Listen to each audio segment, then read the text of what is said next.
Hey y'all, welcome back. Today we're checking out Britain in 1986, a year of headlines and a hand of God. Welcome back to the channel as we delve into the archives once again and continue our look at Britain in the 1980s. This time it's 1986. Y'all be sure to go to Retro Rollback and like and subscribe.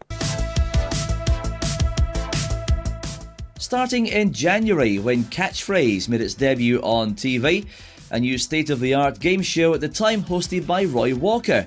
And Roy was no stranger to the odd catchphrase himself. It's very good, it's not right. And Mr. Chips became a household name, particularly after... Hang on, that was quick. Catchphrase. Did we have an American version of that? 1986? There it is. Based on the short-lived American game show of the same name. It's still going? This says, I think that's what this graph means. I'm not going to read it. I'm not going to look further into that. this famous catchphrase. Oh, wait. I thought that was over about catchphrase, but we're still talking about catchphrase. Okay. Particularly after this famous catchphrase.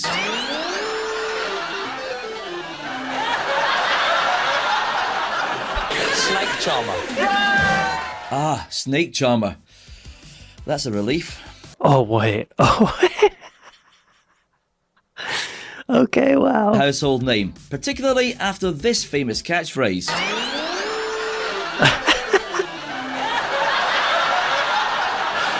Snake charmer. He got it right? Snake charmer. That's a relief. January saw trouble for Margaret Thatcher's government as her Defence Secretary Michael Heseltine resigned over what was called the Westland affair, a dispute over the future of Westland helicopters, Britain's last helicopter manufacturer, that saw Thatcher's future as Prime Minister briefly under scrutiny. Leon Britton also resigned over the affair. Oh, give me these captions. Westland affair. What I'm guessing happened was that Britain had a helicopter company and then Margaret tried to privatize it or something like that. The argument the two had was over the future of Westland helicopters, Britain's last helicopter manufacturer, which was to be the subject of a rescue bid. The Defence Secretary Heseltine favored a European solution integrating Westland with a consortium including British Aerospace, Italian and French companies. Thatcher and Trade and Industry Secretary Leon Britton, while ostensibly maintaining a neutral stance, wanted to see Westland merge with Sikorsky, an American company. Oh, Heseltine said Thatcher didn't even allow a free discussion on the matter, even suggesting that she had lied about canceling a scheduled meeting. Seems like a strange reason to quit, but I guess he just had enough of her February started with large areas of the UK under a blanket of snow and ice, in what was a very cold start to the year. And on the 12th of the month, the Franco-British Channel Fixed-Link Treaty was signed at Canterbury by Margaret Thatcher, Geoffrey Howe and French President François Mitterrand. A treaty that, after many years of talks and false starts, allowed the construction of the Channel Tunnel to commence as a joint project between Britain and France. Oh, wow. The news That was way back then. When did it get completed? Channel Tunnel. It opened in 1994. Wow, so it took 8 years. Considering what they did, digging a tunnel under the sea or ocean or whatever it is, channel technically, that's not that long. newspaper industry dominated the headlines in 1986, and in February 58 people were arrested by police at a demonstration in the Wapping dispute, the London print workers' strike that began in late January. The strike lasted 54 weeks and, like the miners' strike the previous year, ended in defeat. The strike was instigated as Rupert Murdoch, owner of News International, planned to introduce technological innovations that would put 90% of the company's typesetters out of work. In the next 2 years, Britain's national newspapers opened new plants and abandoned Fleet Street, adopting the new technology with far fewer employees. Another crushing blow for Britain's unions. Oh, yeah. I'm not a big fan of Rupert Murdoch. I think Fox News, which he owns, has caused a lot of the political polarity we're experiencing in America right now and around the world. Typesetting does seem like it was on its way out. You know, with computers, you don't need a typesetter anymore, sorry to say. And now, wow, typesetting. That seems like such an old technology. Easily replaceable by a computer, right? Easily. Man, 90% of them. So they still had 10% typesetters? That's a lot, though. Wow. In the next 2 years, Britain's national newspapers opened new plants and abandoned Fleet Street, adopting the new technology with far fewer employees. Another crushing blow for Britain's unions. Wait. As What is Fleet Street? Is that where all the newspapers are in London? Street in central London, England. It runs. The street became known for printing and publishing at the start of the 16th century. And by the 20th century, most British newspapers operated here. As March began, the same new printing technology spawned a brand new national tabloid newspaper. The Today newspaper launched from Wapping, pioneering the use of computer photo typesetting and full-colour offset printing, at a time when British national newspapers were still using linotype machines and letterpress. It was the UK's first full-colour newspaper. Then on the 13th of March, The Sun stole the limelight with a front-page headline that's still remembered today. But did Freddie Starr actually eat that hamster? I guess we'll never know. What? A royal wedding... Hang on. First of all, who is Freddie Starr? Ringo Starr's brother? No. Freddie Starr. He's a stand-up comedian. Handsome fella. Singer and actor. Starr was the lead singer of Mercy Beat rock and roll group The Midnighters during the early 1960s. No way. Freddie Starr was the subject of one of the best-known British tabloid newspaper headlines. On March 13th, The Sun carried as its main headline, "Freddie Starr ate my hamster."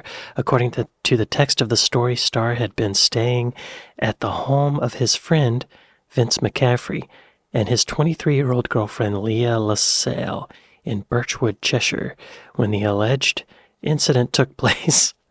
Starr was claimed to have returned home from a performance at a Manchester nightclub in the early hours of the morning and demanded that LaSalle make him a sandwich. When she refused, he went into the kitchen and put her hamster, Supersonic, between two slices of bread and proceeded to eat it. First of all, I love the name Supersonic for a hamster. That's pre-hedgehog days, right? Starr gave his own account of the story in his 2001 autobiography, Unwrapped, stating that the only time that he ever stayed at Vince McCaffrey's house was in 1979, and that the incident was a complete fabrication. Starr writes in his book, "I have never eaten or even nibbled a live hamster, gerbil, guinea pig, mouse, shrew, vole, or any other small mammal." Oh, it actually was good for his career. He started selling more tickets. Right. Any publicity is good publicity, I guess. Wow. A royal wedding was in the pipeline in March as Buckingham Palace announced the engagement of Prince Andrew to Sarah Ferguson. The royal wedding was scheduled for the 23rd of July. More on that later. The journey from Portsmouth to the Isle of Wight got a whole lot quicker in 1986 as the UK's first high-speed catamaran ferry was introduced into service. The HSC Our Lady Patricia entered service in March between Portsmouth and Ryde. To April Fool's Day. Show me on the map. And then Rife. Oh, yes. Okay. Oh, Ride. Between Portsmouth and Ryde. Oh, Ride. Okay, yeah. Right there. Good. What if I want to get directions? A 37-minute ferry ride, y'all. Oh, it's less than that, actually. That's to get all the way to the middle of town. Nice. To April Fool's Day and the extension of the London Underground's Piccadilly line to Heathrow's Terminal 4. It was opened by the Prince and Princess of Wales, linking Heathrow to the city centre. Nice. Later that month, after the failure of the C5 and other projects, Sinclair Research found itself in financial difficulty, and subsequently Clive Sinclair sold the bulk of the company to Alan Sugar's Amstrad for £5 million. This included the rights to the ZX Spectrum computer and other Sinclair inventions. It has a tape drive in the keyboard. Or I guess this whole thing is the computer. Sinclair C5? Oh. We saw this in the last video, I think 1985 or 84. Okay, it's the same company. Interesting. The Shops Bill 1986, which would have liberalised Sunday shopping, was defeated in the House of Commons on its second reading. It was one of only 4 defeats in the Commons for Mrs Thatcher, and the only time an entire government bill was defeated during her tenure. It took until 1994 for restrictions on Sunday trading to be relaxed. Until then, opening hours were restricted and the sale of certain products were forbidden on a Sunday. April saw... Oh, wow, y'all. That must have been so annoying. When I lived in Atlanta, when I first moved there, you could not buy alcohol on Sundays. And it seemed so backwards. Just, not that I'm a big drinker or anything, but like sometimes you just want it. It's like Chick-fil-A being closed on Sundays. But then finally they changed it. But I guess back then, in the 80s, a lot of things were closed on Sundays. Now I think of it, that's kind of normal. I don't know, I'm torn about that. Let these storekeepers have a weekend, right? Commercial liberalization during the 1980s allowed Sunday shopping with no restrictions. However, due to pressure from the small independent shops, certain restrictions were introduced in the 1980s. By 1994, Sunday trading in England and Wales was not generally permitted. This meant that shops such as department stores and supermarkets were not able to open legally. A number of specialist outlets were able to open legally, including garden centers, small corner or family-run shops, and chemists. An earlier attempt by Margaret Thatcher's government to allow Sunday shopping in 1986 was defeated, blah, blah, blah. The reason it was defeated because the MPs who saw it as a threat to family life and church attendance, and Labour MPs who were concerned about workers' rights. So that got shut down and they didn't pass it until 1994. April saw journalist John McCarthy kidnapped in Beirut. The revolutionary cells claimed responsibility as revenge for the recent American bombing of Libya.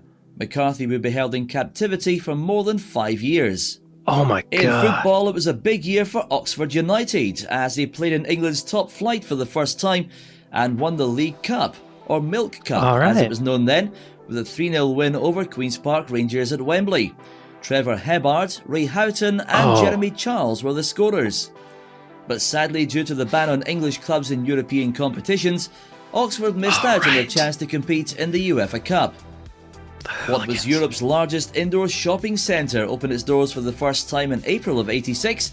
The first phase of the Metro Centre in Gateshead opened for business, with the remainder of the complex opening in the autumn. Metro Center in Gates, an underground light rail and rapid transit, with shops. Oh wait, this is in New York.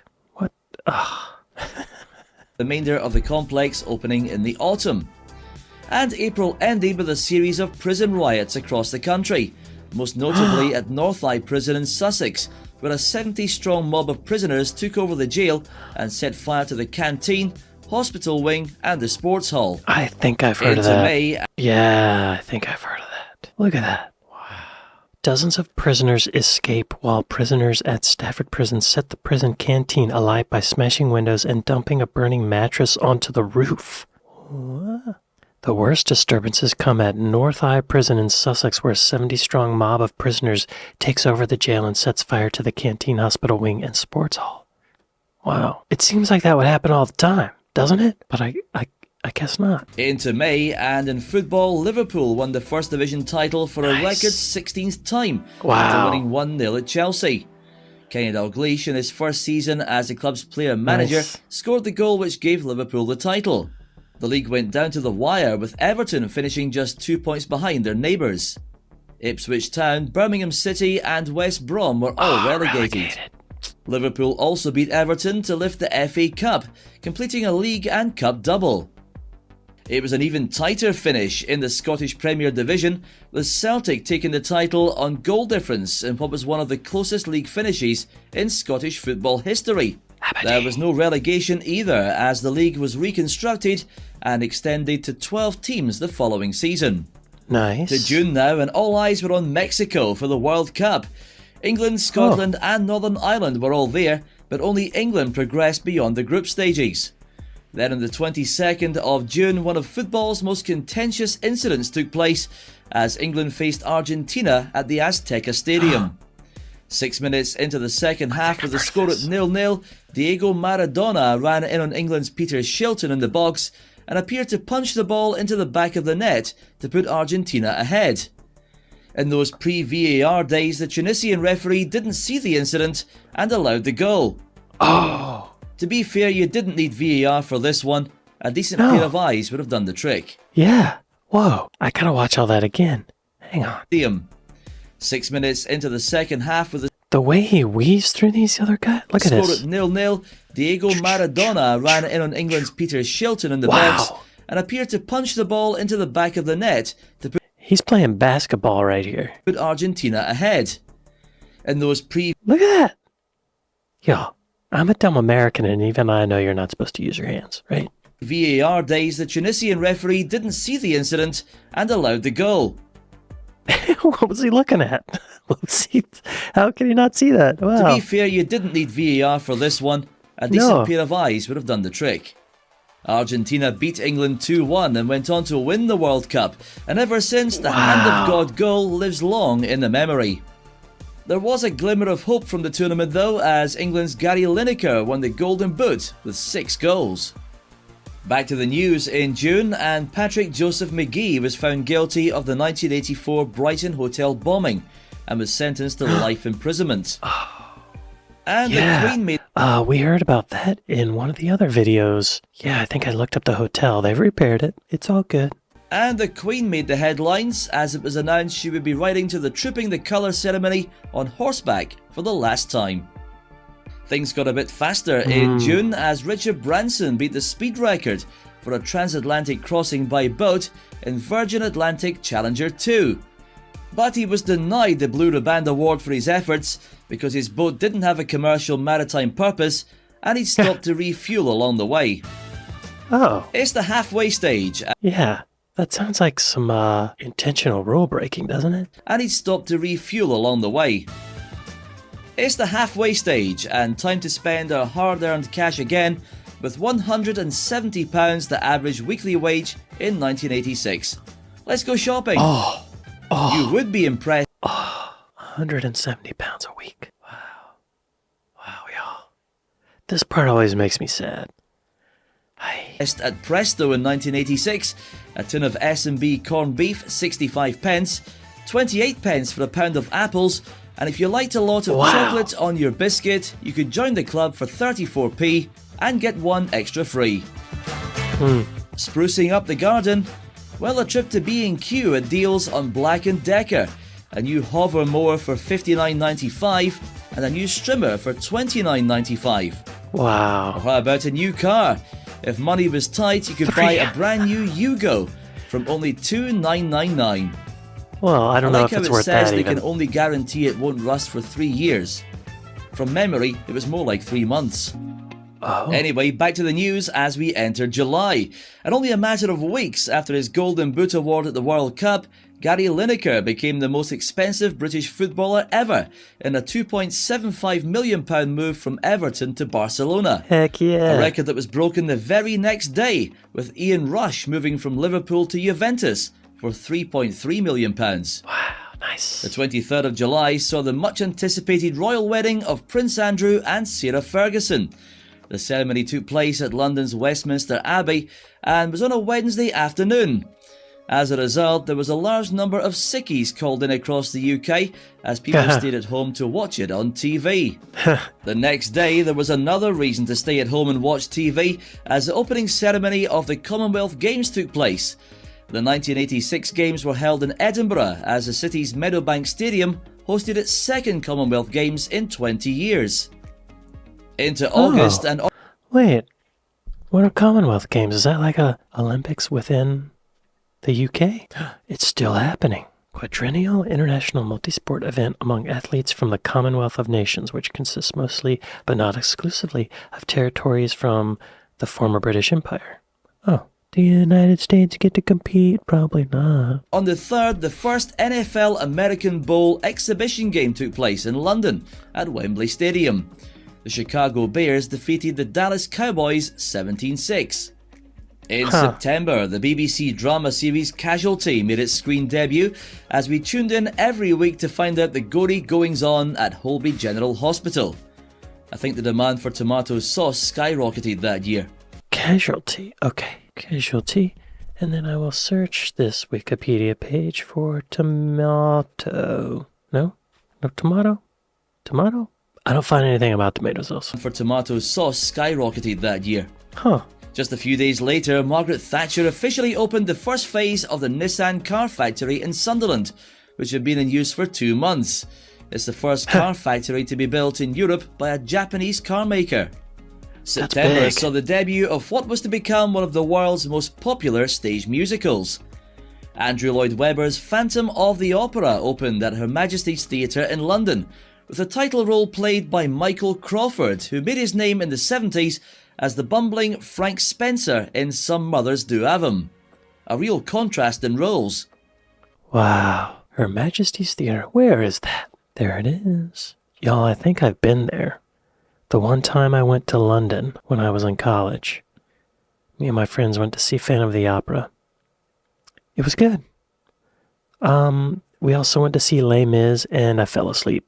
Anyway, I've been there. With the title role played by Michael Crawford, who made his name in the 70s as the bumbling Frank Spencer in Some Mothers Do Have 'Em. A real contrast in roles. 2 events happened on the 27th of October. It was Big Bang Day as electronic trading began on the London Stock Exchange. And we saw what was going on in Ramsay Street for the first time as Australian TV soap Neighbours made its UK debut on BBC One, a year after its launch in its native Australia. Wasn't Margot Robbie on that show? Hang on. TV show Neighbours. Neighbours. Margot Robbie. She sure was. Way to go, Margot. Guess me an egg project. October saw Jeremy Bamber found guilty of the 1985 White House farm murders of his parents, sister and twin nephews in Essex. He was sentenced to life imprisonment with a recommended minimum of 25 years. Now, That's all? 25 years? For murdering his family. Wow. Chris Rea wrote a song about it, and most of us have been stuck on it at some point over the years.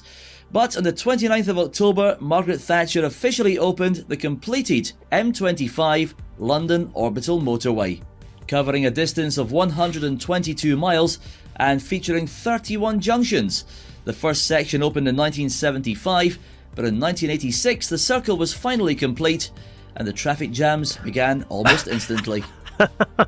And wait, is that the loop that goes around London? M25. Oh yeah, it's one of them. There's a couple. as October ended, Esther Ranson launched a counselling service for children, ChildLine.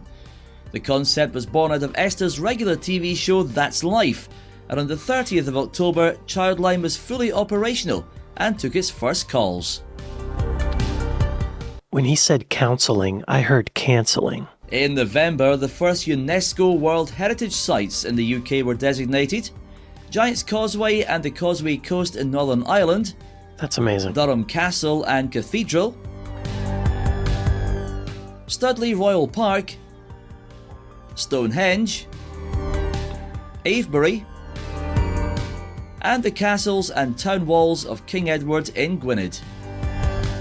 Disaster struck on the 6th of November as 45 oil platform workers and flight crew were killed in the British International Helicopter's Chinook crash on the approach to Sunborough Airport in Shetland. There were only 2 survivors. Hey, what happened to British International Helicopter? Chinook crash. What happened? The helicopter had a catastrophic forward transmission failure, which caused the tandem rotor blades to collide. The helicopter crashed into the sea and sank. Yeah, wow, I've always wondered, those double propeller helicopters, if that ever happens. And it did. Wow. And on that same day, Alex Ferguson was appointed manager of Manchester United, following the dismissal of Ron Atkinson after more than 5 years in charge. United won 2 FA Cups under the management of Atkinson, but hadn't won the league since 1967, and were second from bottom in the Football League when Fergie took over. Ferguson brought success back to Old Trafford and held the post for 26 years. What? A famous government campaign was launched on the 21st of November that was designed to make 26 years. Good for him. Good for him. Loyalty. Loyalty. Good work, sir. A famous government campaign was launched on the 21st of November that was designed to make us sit up and take notice. The £20 million campaign to warn members of the public about the dangers of AIDS saw images of gravestones and themes of death used to drive the message home alongside a national information leaflet drop. That takes us... Wow. Yeah, I think in America they were still ignoring AIDS. Thanks, Ronald Reagan. That takes us to December, where British gas shares were floated onto the stock exchange. The initial public offering of 135 pence per share valued the company at £9 billion, the highest equity offering ever at that time. Ooh, hang on. 135 pence per share. What I saw puts it in dollars. But what would that be? Oh, wait. He said 135 pence. It's now 136 pence. I'm pretty sure. Wow. I could be wrong, but I think it's gone up 1 pence. Good investment. There was a medical breakthrough as the world's first heart, lung and liver transplant in the UK was carried out at Papworth Hospital in Cambridgeshire in December. And on Christmas Day, the highest... Wait. The world's first heart, lung and liver transplant Heart, lung, and liver all in one person? in the UK was carried out at Papworth Hospital in Cambridgeshire in December. Wow. And on Christmas Day, the highest audience of all time for a British television drama was attracted by the famous Christmas Day episode of EastEnders, in which Den Watts served divorce papers on his wife Angie, after discovering that she'd feigned a terminal illness to try and stop him from leaving her. More than 30 million viewers tuned in for that episode. Scandalous. And finally, former Prime Minister and Earl of Stockton, Harold Macmillan, passed away on the 29th of December. He was 92 years old. Macmillan occupied 10 Downing Street from 1957 to 1963. And that's it for another edition of Britain in the 1980s. Alright. If you've been enjoying the series so far, you can watch the previous episodes on the playlist link in the description down below. Don't forget to share your memories of 1986 in the comments, and if you liked the video, hit the thumbs up and subscribe for more retro videos. I'll see you once again in the next one. Y'all be sure to go to Retro Rollback and like and subscribe. This one was not as sad as the last couple have been. A couple deaths, a helicopter crash, a prison riot, you know. Prince Andrew got married to a woman who's too old for him, according to his preferences, apparently. Allegedly. Well, this was interesting. I'd like to thank my patrons. I'd like to thank my Buy Me a Coffee folks. Thank y'all for watching this with me, and I'll see you next time. Later.